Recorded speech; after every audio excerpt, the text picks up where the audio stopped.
नमस्कार, मैं हूं आशुतोष और आप देख रहे हैं टेलीकास्ट न्यूज। दिल्ली के सीएम अरविंद केजरीवाल की गुरुवार रात गिरफ्तारी हो गई। गिरफ्तारी के बाद शुक्रवार को उन्हें लगभग 2 बजे दिल्ली के राउज एवेन्यू कोर्ट में पेश किया गया।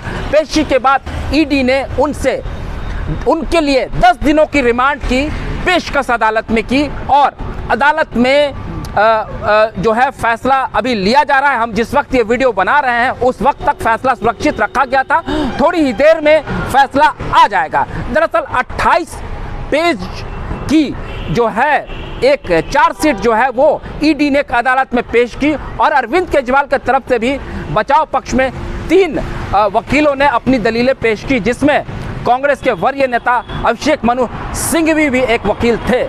तो जिस तरीके से ईडी ने अपनी बातों को कोर्ट में रखा, उन्होंने ये बताया कि हमने पूरे तरीके से कानूनी प्रक्रिया का पालन करते हुए उनकी गिरफ्तारी की है। पूर्व में हमने सूचना भी दे दी और जब हम मुख्यमंत्री अरविंद केजरीवाल के घर पर पहुंचे तो उनकी पत्नी को भी सारी बातें बता दी गई थी और फिर रात में अरविंद केजरीवाल ने ईडी से इजाज़त मांगी कि मैं खाना घर का ही खाना चाहता हूं, तो उन्हें खाने की भी इजाज़त दी गई। फिर अरविंद केजरीवाल की अरेस्टिंग हो गई और उन्हें लेकर ईडी अपने दफ्तर चले गए और फिर उन्हें रात हाजत में गुजारना पड़ा। सुबह उन्हें नाश्ता भी दिया गया और फिर दोपहर का खाना भी दिया गया। तो अरविंद केजरीवाल जब अदालत पहुंचे थे तो वहां पर पत्रकारों की काफ़ी लंबी फौज खड़ी थी। उससे पहले सुबह से जो है आम आदमी पार्टी के लोग जोरदार प्रदर्शन कर रहे थे और आम आदमी पार्टी के कई वरीय नेता भी सड़क पर उतर गए थे और भाजपा के खिलाफ जोरदार प्रदर्शन कर रहे थे।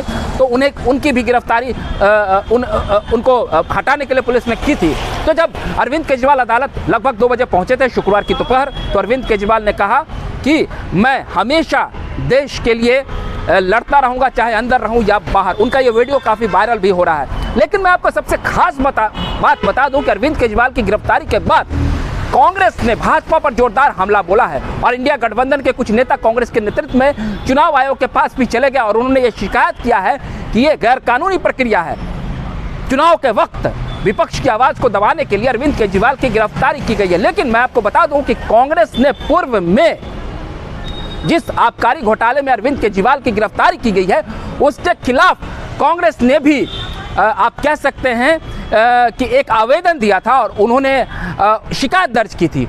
बाकायदा पत्र लिखकर दिल्ली के उपराज्यपाल एलजी के समक्ष उन्होंने इसकी शिकायत की थी, क्योंकि आप जान सकते हैं कि दिल्ली में कांग्रेस लंबे समय तक शासन कर रही थी और कांग्रेस को सत्ता से बेदखल कर आम आदमी पार्टी ने वहां अपनी जगह बनाई थी। तो वही पंजाब में भी आम आदमी पार्टी ने अपनी जगह बनाई, वहां पर भी उन्होंने कांग्रेस को काफ़ी धराशायी कर दिया था। लेकिन भाजपा देश की में अभी केंद्र में शासन में है और भाजपा के साथ भी आम आदमी पार्टी की जो है नोकझोंक चलते रहती है, राजनीतिक नोकझोंक। और भाजपा आम आदमी पार्टी पर काफ़ी समय से ये आरोप लगा रही थी कि वो भ्रष्टाचार में लिप्त है। आम आदमी पार्टी के एक और नेता मनीष सिसोदिया जो वहाँ के डिप्टी सीएम भी थे और वो 18 विभाग चलाते थे, उनकी भी गिरफ्तारी पिछले साल फरवरी में हो चुकी है।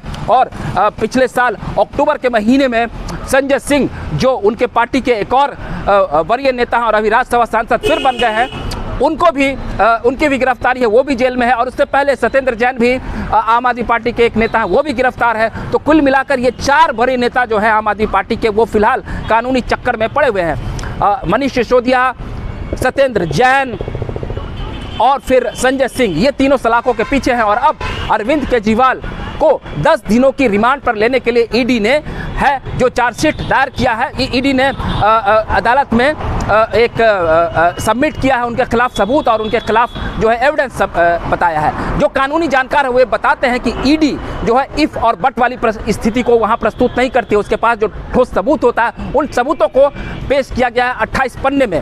अरविंद केजरीवाल के ऊपर जो आरोप लगा है उस पर ईडी ने अदालत में जो तर्क दिया मैं आपको बता देता हूं कि वो ये कहा गया है कि इस जो आबकारी घोटाला हुआ है, शराब घोटाला, जो दिल्ली में नई शराब नीति बनाई गई, वो मैं आपको बता देता हूं, अभी आप वीडियो पे बने रहिएगा। अदालत में ईडी ने ये बात कही है कि अरविंद केजरीवाल ही शराब घोटाले के असली किंग पिन है, मतलब वो इसके साजिश करता है।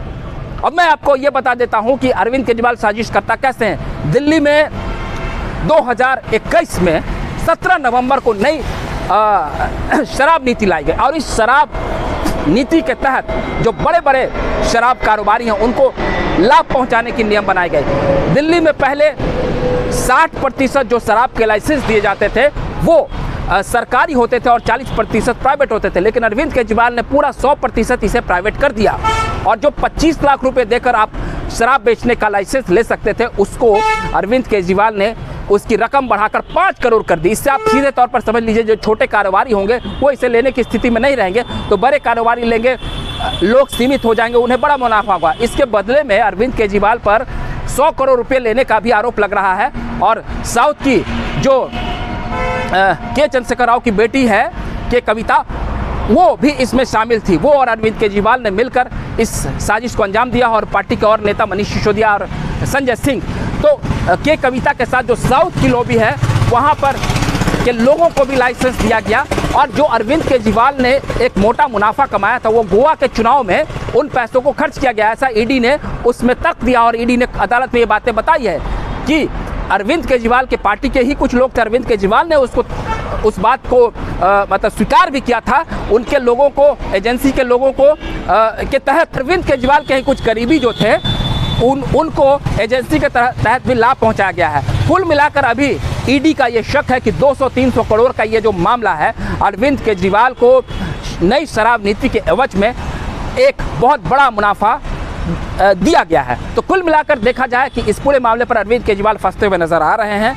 वही अरविंद केजरीवाल की गिरफ्तारी को उनके जो वकील हैं उन्होंने अपने दलीलों में गैर कानूनी कहा है कि उनकी गिरफ्तारी नहीं होनी चाहिए। वहीं अदालत में यह भी दलील पेश किया गया है कि जब अरविंद केजरीवाल के खिलाफ पुख्ता सबूत जब मिल ही गए हैं तो फिर ईडी 10 दिनों की रिमांड आखिर क्यों मांग रही है। लेकिन कुल मिलाकर इस पूरे मसले पर देखा जाए तो जिस कांग्रेस ने पहले अरविंद केजरीवाल की शिकायत की थी, वो अब कांग्रेस उनके साथ खड़ी है, क्योंकि कांग्रेस और आम आदमी पार्टी मिलकर दिल्ली में लोकसभा की चुनाव लड़ रही है। वही भाजपा अरविंद केजरीवाल पर काफ़ी हमलावर है, वो एक भी मौका नहीं गंवाना चाहती है। वहीं अरविंद केजरीवाल की पार्टी के भगवंत मान ने पंजाब के जो मुख्यमंत्री है भगवंत मान, वो दिल्ली पहुंचे थे। अरविंद केजरीवाल के परिजनों से उन्होंने मुलाकात की और भगवंत मान ने कहा कि भाजपा देश में एक अघोषित इमरजेंसी की स्थिति पैदा कर रही है और भाजपा राजनीतिक साजिश के तहत ऐसा कर रही है।